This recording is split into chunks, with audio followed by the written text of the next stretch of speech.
If you have yet to find your perfect wedding dress, then visit us at the Bridal Suite. Our experienced staff are waiting to help you to find the right dress for your big occasion. We have so many beautiful and elegant gowns to choose from, and our in-house seamstress will ensure the perfect fit for your perfect day.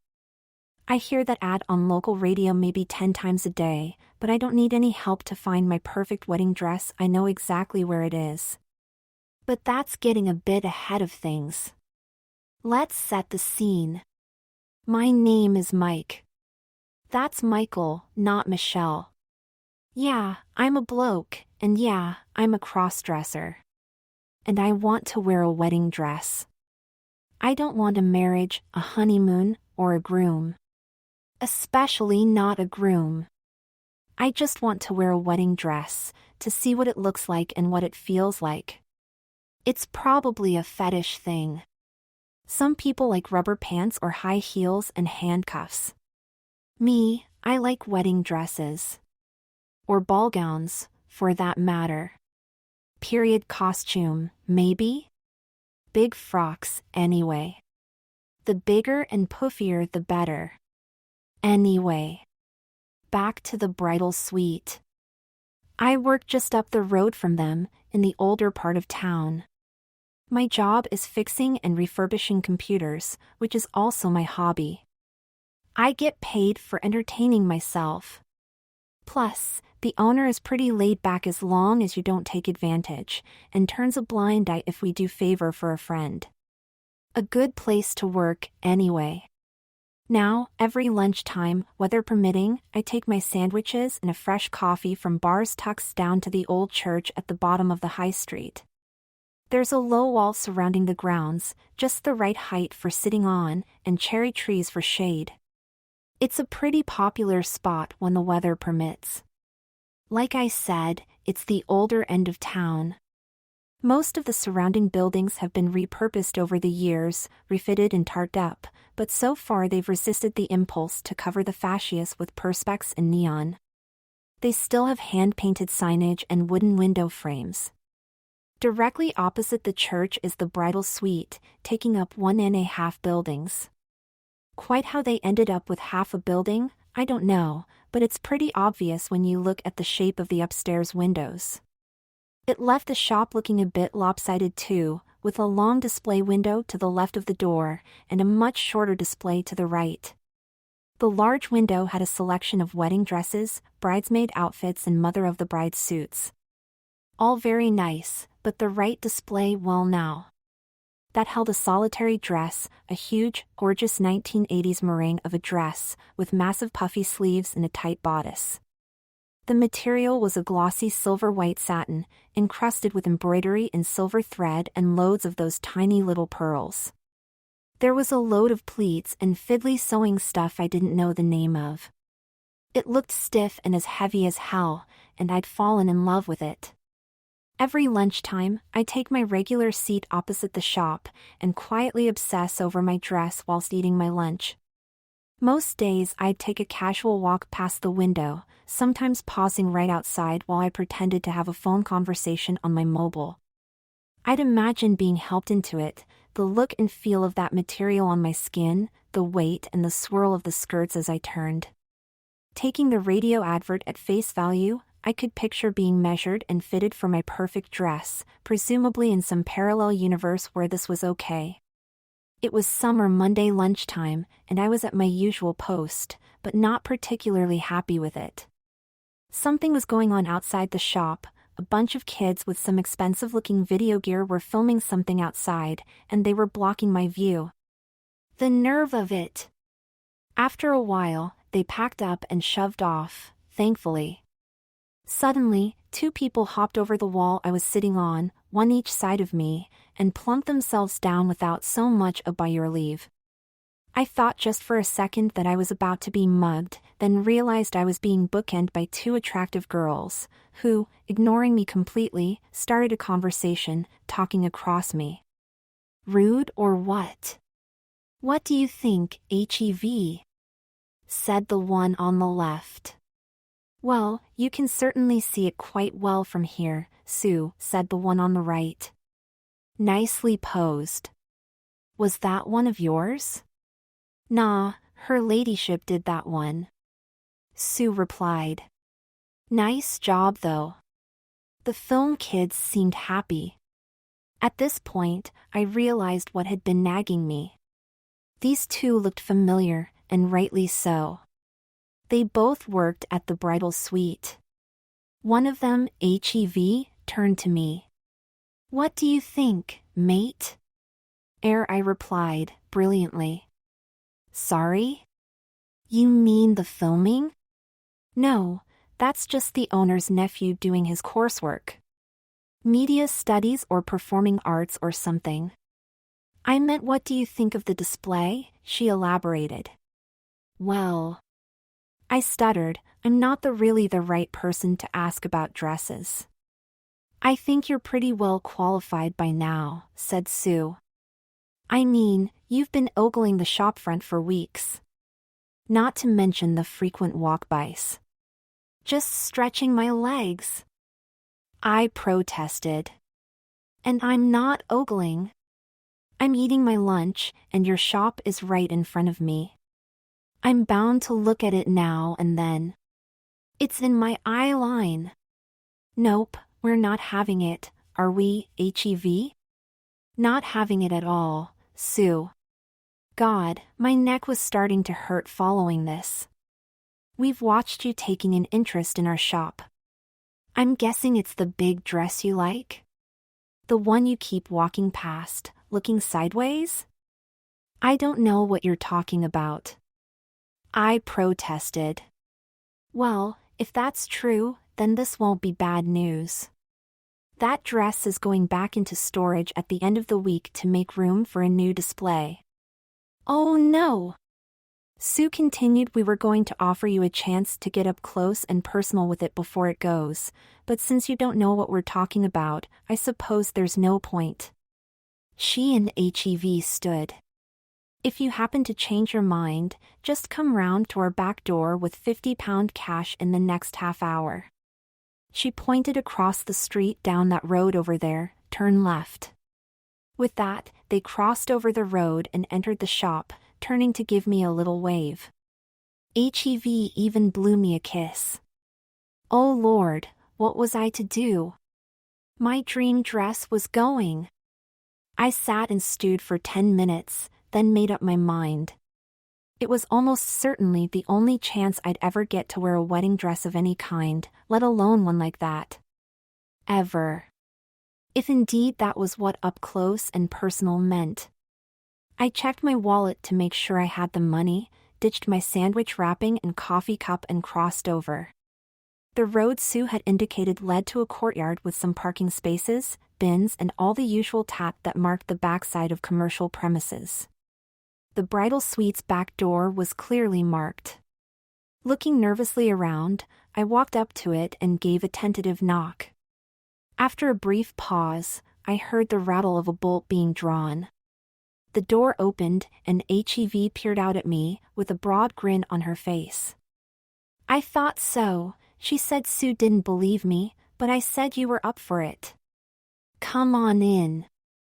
I followed her indoors, into a storage area full of clothing racks, each one stuffed with plastic-wrapped wedding dresses.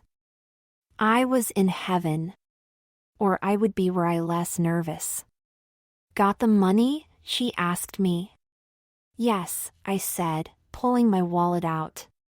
But I want to know what I'm getting for my cash. Fair enough, she replied. 50 gets you into the dress as it stands. We'll do the best we can to get it to fit, safety pins and so on, plus it's a rental so there's a bit of adjustment built in. I must have looked disappointed, because she hurried on. Another £25 for the seamstress and we'll get it altered to fit. That sounds better. I replied. How about other stuff? I'll need a wig. I tousled my short dark hair. This is going to look silly. In fact, I had a wig at home, but I wasn't admitting to that. She thought for a moment, then said, how about the super deluxe gold service? The 50 up front, plus the 25 pounds for Jenny to alter it, another 50 pounds for shoes, wig and a full makeover? I really hadn't thought about cosmetics. It sounded nice, though. Okay, I'll go for that, I said. One more thing, she said. We can do a set of undies at cost. It would sort of give you the full experience. Stockings and suspenders, garter belt. She grinned again. Go on, you know you want to. She was right. I hadn't considered underwear, and the more I thought about it, the more attractive the idea sounded, if a bit embarrassing. For a bit red excruciatingly may as well, I said, trying for not really interested but. How much will all that set me back? Call it 175 pounds, all in. The 50 up front now and the rest on your big day. That's this Saturday. Gosh, as soon as that? I'll need to book a day off. Best we can do, I'm afraid. The owner wants all the displays stripped out and redone for the autumn season. So it's Saturday, 7:30, or nothing. Okay. One more thing, how long do I get to wear the dress? It's a lot of cash for 5 minutes. Say an hour and a half to prep you and get you dressed. After that, you can have it for a couple of hours while we get on with work. We'll be in and out, but you'll pretty much have the shop to yourself. Plenty of mirrors. You can mince around admiring yourself to your heart's content. I don't know, I said, in a sudden fit of cold feet and ignoring the mince. It's a lot of money. She gave me a hard look. Tell you what. We'll chuck in a quick photo shoot. How's that? Done. I exclaimed, not giving myself a chance to back down. Okay, done deal, she said. She turned and shouted into the shop. Sue. We're on. Can you come and help with measurements? She turned back to me and held her hand out. The 50, please. I got my wallet out again and gave her a 10 and 2 20s. Cheers, mate, she said, stuffing it into her jacket pocket. Sue. Where are you? Sue bustled in, a pad of forms and a tape measure in hand. Couldn't find the bloody tape. Hoodie off, please. This last to me. I did as I was told. Don't worry, you're safe in our hands. What do we call you, anyway? Mike will do. I replied. No. No way. You can't be a Mike in that outfit. How about Michelle? Arms up, please. Michelle? I did as I was told and she started measuring me, chest, waist, arm length and so on, calling the results out to HEV, who jotted them down in the pad. Eventually she was done. That's it, Michelle. See you Saturday. You can park out back if you want. With that, I was hustled back out of the door, which slammed behind me. I heard the bolt being thrown, then silence. What had I done? I had a sneaking feeling that I'd just been scammed for 50 quid. It was the perfect setup. After all, what bloke would tell the police that he'd been stiffed for a morning in a wedding dress? I guess I'd find out on Saturday. Saturday rolled around, oh so slowly. Rainy weather kept me away from my usual perch, but I could see my dress as I drove past on the way to and from work. I had plenty of time to regret my decision, and by the time the due date arrived I was a ball of nervous tension. I was getting dressed up as a bride by total strangers. Or I would be, if it wasn't a scam. Never mind the whole underwear thing. I'd already decided to use the nearby public car park rather than take one of the spaces in back of the shop. Some somewhat shaky reasoning had led me to decide that I should be as anonymous as possible. I even left my wallet at home in case they went through my clothes while I was having fun. I walked slowly up to the door, hesitated, then gave 3 firm knocks. And waited. And waited some more. I knocked again, my heart dropping. I'd been scammed. One more try, then I turned away, more sad than angry. I was actually walking away when I heard the bolt being drawn. "Oi," someone shouted. "Where are you off to?" I turned. It was HEV. I knocked, but I didn't get any answer. I said, "I thought it was all a wind-up." "Yeah, sorry about that. We're working at the front of the shop. Come on in." I followed her inside. "Michelle's here," she shouted, and shot me a grin. "Sorry, couldn't resist. We've just pulled Dolly in and Sue's getting the dress off her for you." "Dolly?"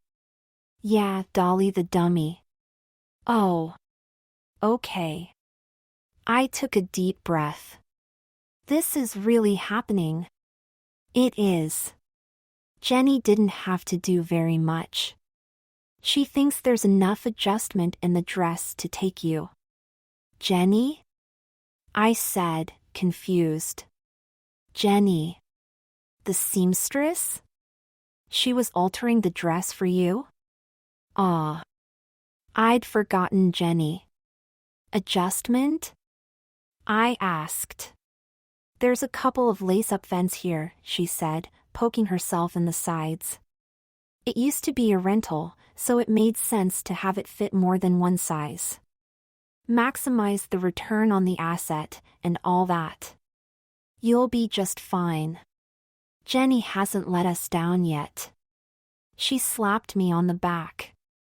"Ready to go, Michelle?" I gulped. "As ready as I'll ever be." "Good girl. Come on through." She led me into the back of the shop, obviously used as a stockroom. "Undies first, obviously," she said, rummaging through the shelved boxes before selecting one. "Here we go. This should fit." She dropped the box on the worktop and popped the lid, revealing some bagged white fabric items. "Start opening those bags, and I'll find some chicken fillets for you." "Eh?" "Chicken fillets." She rummaged around on the shelf and came up with a white box. "These things," she went on, opening the box to reveal what looked like small pink boobs, or, disturbingly, like chicken breasts. You'd be surprised how many brides have to have a little assistance in the chest department. I reached out and prodded one. It was soft and resilient. I hadn't thought about boobs. "Will they be big enough?" I asked. "We can double up. They're self-adhesive, so we'll just stick another pair on top." By now, I'd opened all the underwear bags, revealing a bra, stockings, suspender belt, panties, and some sort of lace-up waist whittler. All in virginal white. "I'm guessing that you can manage the undies?" she asked, "or do you need a hand?" God. This was going to be so embarrassing. "I'll probably need some help with this thing," I replied, waving the was pie. "Okay. Just give me a shout when you're ready. Changing rooms through there," she said, pointing. "I'll be out front." I gathered up my new undies and went over to the cubicles. There was nothing to choose between them other than the decor, so I chose the white one, drawing the curtain behind me.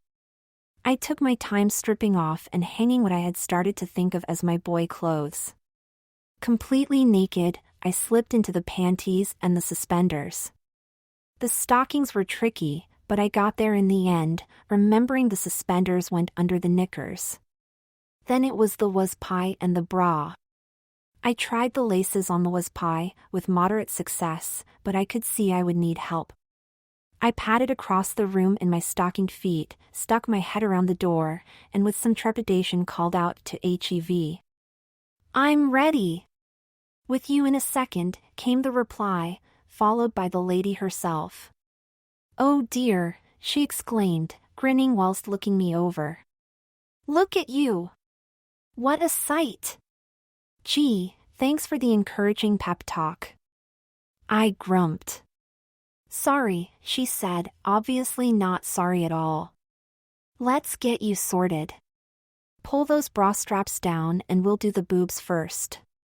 She passed me a chicken fillet to hold while she peeled the film off the other. It felt silky and warm, and weighed surprisingly heavy in my hand. Soon, both were in place, filling the bra cups quite nicely. HEV stepped back and got me to twirl on the spot. "They look nice," she said. "But let's stick another pair in. Give you your money's worth, eh?" She stuck another, smaller pair over the first ones. "There you go. Looking good in the boob department. Go on, have a feel. You know you want to." I gently cupped my new breasts in my hands, wondering at the feel of having a full bra, and bounced them a couple of times. "That feels really nice," I said, reluctantly leaving them alone. Now what? Was pie, then makeup, wig and shoes. Then your big moment. Let's crack on, shall we? Turn around. I did as I was told, and she grabbed those laces and started to pull. Tighter and tighter, until she was satisfied. She whipped out a tape measure and passed it around my new waistline. "That'll do. There's enough adjustment in the dress to cover the rest of it. How does that feel?" I twisted from side to side at the hips, then bent forwards, backwards and from side to side. Surprisingly, my mobility wasn't affected too much. "Feels okay. I wouldn't want to wear it all day, mind." Wimp, she laughed. "Let's get you into some shoes and do your face, then we'll be ready for the big moment." She pulled a couple more boxes from the shelves. "You look like a 9?" she asked. I agreed, and she passed me one of the boxes. "That's an 8 sandal with a kitten heel. Your big toes will overhang a bit, but nobody will see them. Go on, try them." I tried, honest, but that was pie wouldn't let me bend enough to reach my feet. I could get the shoes on, but buckling the tiny little buckle was impossible. "Help, please?" I asked HEV, who had been watching my contortions with a grin on her face. She stepped forward and knelt at my feet, and in seconds those shoes were firmly in place. I stood and gingerly walked across the floor. I had shoes at home, of course, but all flats or wedges. This was a new experience. As I crossed the room, I caught movement out of the corner of my eye and turned to see my reflection in one of the long mirrors. I saw a woman's scantily dressed body, surmounted by a man's head. "Bloody hell!" I said. "I look like an expensive hooker. Here. Complete the look with this," said HEV, tossing me something pink and floaty. I grabbed it out of the air. It weighed nothing. Shaking it out, it turned out to be a see-through floor-length robe with enormous flared sleeves, the hems all trimmed with marabou feather. It looked gorgeous.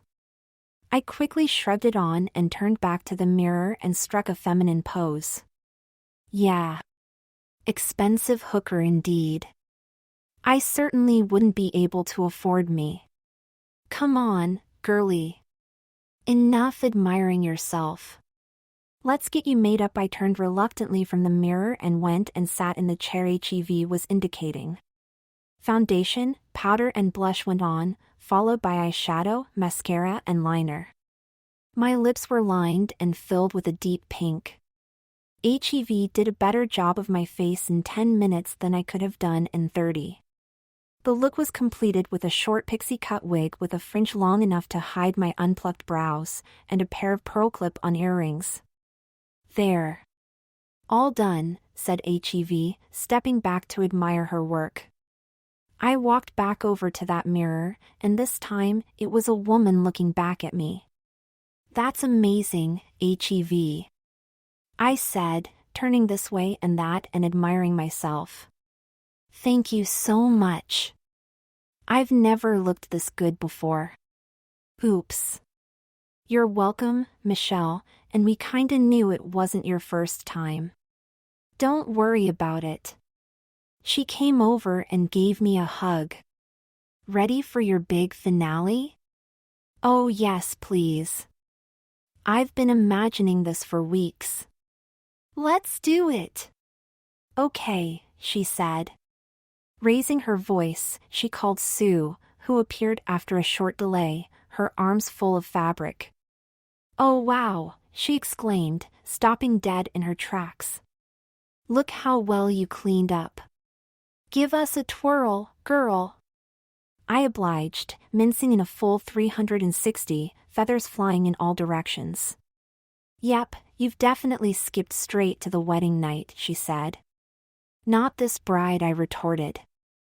I'm dumping him at the altar and eloping with the prettiest bridesmaid. Wise girl. Right, off with robe. Sue said, as HEV carefully took each item of clothing and hung it over a rail. I carefully took off the flimsy garment and stood there in my bridal undies and strappy sandals. Arms up. I raised my arms, and Sue slid a long flounced petticoat over my head and fastened it around my waist. Not really necessary, she said, but it does feel nice. Crinoline, HEV on it, came the reply from the clothes rail. She disentangled it from the pile of white fabric and spread it carefully on the floor. Just stand in the middle and we'll pull it up, lots easier than trying to go over the head. After that, there was a heavy underskirt, followed by the gleaming outer skirt and then, at last, that beautiful bodice with its huge stiff sleeves. It seemed to take ages to fasten, one tiny pearl button at a time, and then the whole thing was laced tight on either side. More buttons on the cuffs after tugging on a pair of matching satin gloves, and I was ready. Let me see. I begged the girls. Patience, patience, said Sue.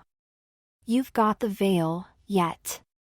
She carefully pinned the filmy concoction to my wig and flipped it down over my face. There. All done. How does it feel? I turned gently from side to side, the heavy skirt swaying beneath me. And it really was heavy. I had never worn anything that weighed as much as this, even in midwinter. It feels absolutely bloody wonderful. Can I see the mirror now? Oh, all right. Friend of shop has a nice selection of mirrors. Off you go. Careful, small steps. You don't want to trip yourself. Don't worry, all the blinds are down. I moved carefully into the next room, the skirt bouncing a little on its crinoline, until I could see myself in the largest mirror. I looked marvelous, a living version of the window dummy. I lifted the veil so I could see my made-up face, and gently swayed and took a few steps each way, watching myself all the time. I raised my arms and gently cupped my pearl-encrusted bosom, moving down to my narrow waist and full skirts. There were more mirrors either side of me, and I could see myself from different viewpoints. I turned to face the girls. Thank you, Sue, HEV. You don't know how great this feels, it really is a dream come true for me. Thank you. That's fine, hon, you're very welcome. You do look like you're really enjoying yourself in there, said HEV, Sue nodding agreement. Look, we've really got to get back to work, so you can just float around to your heart's content. We'll sort the pictures out later, okay? I nodded. I'll be fine. More than fine. I just want to make this experience last as long as possible. I was maybe 10 minutes into my fantasy dress-up when I heard a hammering from the back of the shop. Guys! I called. Are you expecting a visitor? To be honest, I was a little worried that I was about to become a freak show for Sue and HEV's friends. No, not on a weekend, said Sue. Let me take a look at the camera. She moved over to the reception desk by the front door and fiddled around. The thumping on the back door started again. Right, let's see who. Oh bugger, said Sue, her face draining of color. It's the boss. If she sees you, we're in deep shit. What the hell does she want? Asked HEV. Hang on, she's got that snotty nephew with her, and he has his camera. He'll want some more footage, probably left the lens cap on last time. Look, I'll have to let her in. Think fast. She headed off to the back. HEV looked at me. Any ideas? I thought feverishly. He was filming with Dolly in the background? She nodded. So we give him Dolly. HEV looked at me as if I'd gone mad. We haven't got the time. No, I mean me, dopey. Get me into that window. I hiked up my skirts and headed for the narrow door into the display space. With HEV behind me stuffing all the fabric into place and me pulling the veil back down, we just managed it before Sue trailed a large tweedy woman into the shop, followed by the snotty little nephew. I froze in place. Leave her in there, Heather, if you please, she boomed. Bradley needs some more exteriors. Oh, okay, boss, said HEV.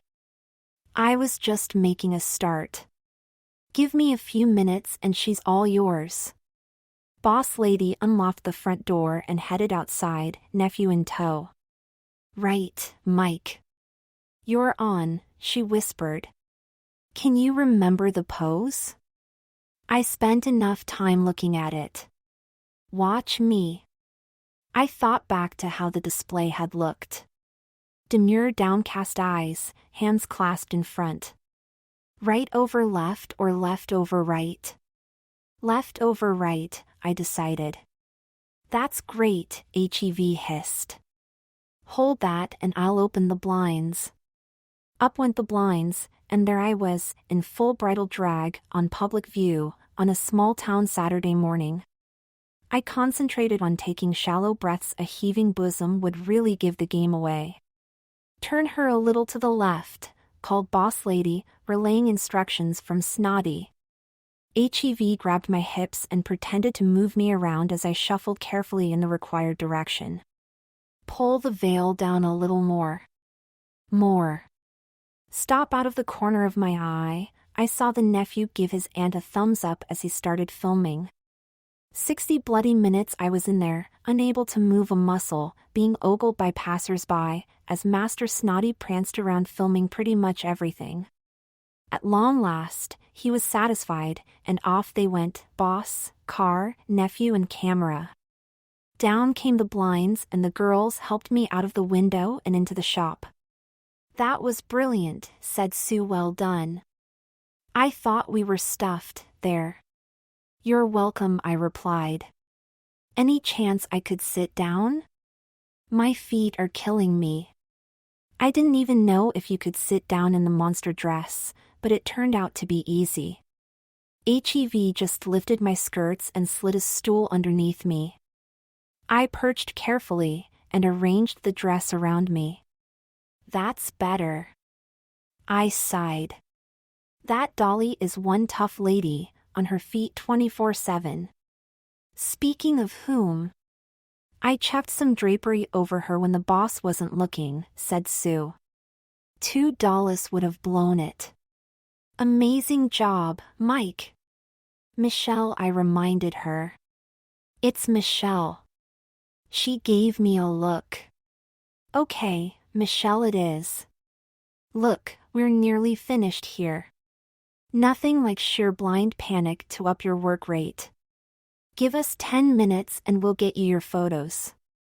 She gave HEV a significant look. Come on, let's get this wrapped up. They disappeared into the back of the shop, leaving me alone with my dream dress. I stood up and managed to maneuver the skirt clear of the stool, then went back to admiring myself in the mirrors. A short time later, the girls reappeared, but what a difference! Gone were the jeans and sloppy t-shirts. In their place, HEV was wearing a cerise bridesmaid dress, and Sue had changed into a pink silk mother-of-the-bride skirt suit with a matching hat. "We thought we'd give your very own little wedding for your photo shoot," said Sue, waving a camera and tripod. We spent a happy half hour, posing for shot after shot. Just me, just them, all three, you name it. HEV had a wireless remote, and must have pressed it 100 times. It was marvelous. But all things come to an end, and I had to take off the dress and the undies, peel off the boobs, wash off the makeup and go back to being Mike. Sue downloaded the camera onto a thumb drive for me, and handed it over. "No charge," she said. "No, you can have the money," I exclaimed, digging the wad out of my pocket. I haven't had this much fun for, well, ever. She took the money. "We'll see you again, maybe?"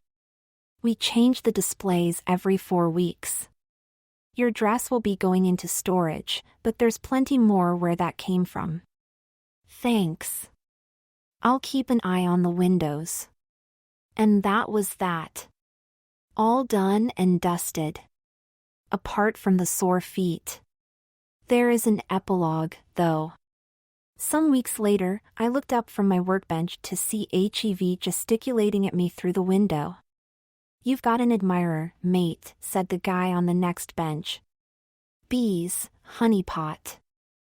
I replied. "I'll see what she wants." I slipped outside, and HEV grabbed me and hustled me into the little pedestrian alleyway, then ran down the side of the shop. "I have a proposition for you," she said. "You know when we took your pictures?" How could I forget? "Yes, of course.